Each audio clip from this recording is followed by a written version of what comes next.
से ये कामना करता हूँ कि परमपिता परमात्मा आपको शतायु दें, स्वास्थ्य बहुत अच्छा आपका रहे और आपकी विद्या और पांडित्य से इसी प्रकार से आर्य समाज के सिद्धांत, महर्षि दयानंद के विचारधारा और वेद की विचारधारा जन जन तक प्रवाहित होती रहे,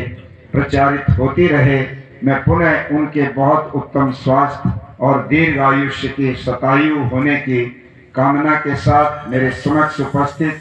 सभी सम्मान और श्रद्धा के योग्य आर्य सज्जनों, श्रद्धामयी मातृशक्ति, हमारे इस पूरे आयोजन के संयोजक आदरणीय श्री रामेश्वर प्रसाद आर्य जी, जिन्होंने बड़ा पुरुषार्थ करके इस नगर में आर्य समाज के झंडे को बुलंद किया हुआ है, आर्य समाज की वाणी को एक प्रकार से मुखर होकर के लोगों तक पहुंचाने का प्रयत्न किया हुआ है। उनके सभी सहयोगी गण, उनके मंत्री आदरणीय श्री प्रेम कुमार जी, उनके प्रधान श्री हरिनारायण जी, श्री हरिनारायण जी, और शायद कोषाध्यक्ष भी मैं रात को भूला उनको, क्योंकि टीम के सदस्य हैं श्री गणेश प्रसाद आर्य जी। तो इन सभी को मैं बहुत बहुत साधुवाद करता हूं कि आपने बहुत अच्छा आयोजन इस नगर में ये किया। हमारे आदरणीय श्री जयनारायण आर्य जी, जो महाराजपुर से हमारे मध्य में पधारे हैं, आदरणीय दयाराम जी, ये भी वहीं से पधारे, वहाँ की आर्य समाज के ये स्तंभ हैं। और इस पूरे आयोजन में युवा शक्ति के एक तरह से संगठन करता बहुत ही ऊर्जावान नवयुवक प्रिय भाई डॉक्टर विवेक आर्य जी, श्रद्धा के योग्य मातृशक्ति, नौजवान भाई और प्यारे बच्चों,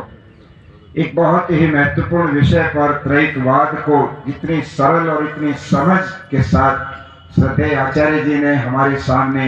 व्याख्या की है, विवेचना की है। निस्संदेह इसके पश्चात किसी भी विचार को मानने वाले व्यक्ति के पास कोई प्रश्न बचते नहीं। फिर भी यदि किसी को शंका है तो हमारी इस वेदी की यह भी एक विशेषता है कि हम किसी भी व्यक्ति को ये निमंत्रण देते हैं कि वो अपनी शंकाओं का समाधान करने के लिए आए और शंकाएं निवारण करके आर्य समाज के विचार को समझने का प्रयत्न करे और आर्य समाज से जुड़ने की कोशिश करे।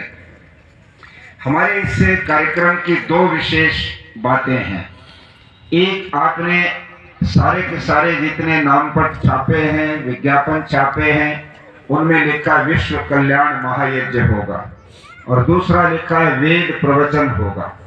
वैसे तो दोनों ही पूरक हैं एक दूसरे के विषय, ये जो विश्व कल्याण भी और वेद प्रवचन भी। वेद प्रवचन है ही विश्व कल्याण के लिए, और विश्व कल्याण के लिए जो यज्ञ हो रहा है वो भी वैदिक रूप से हो रहा है, इसलिए वैसे तो पूरक हैं, किंतु अलग अलग ढंग से इनको अगर हम देखें तो मैंने कल जब नगर में शोभा यात्रा निकल रही थी तो मैंने लोगों के सामने एक दो बातें रखी ताकि लोगों का विचार जुड़े इस कार्यक्रम से।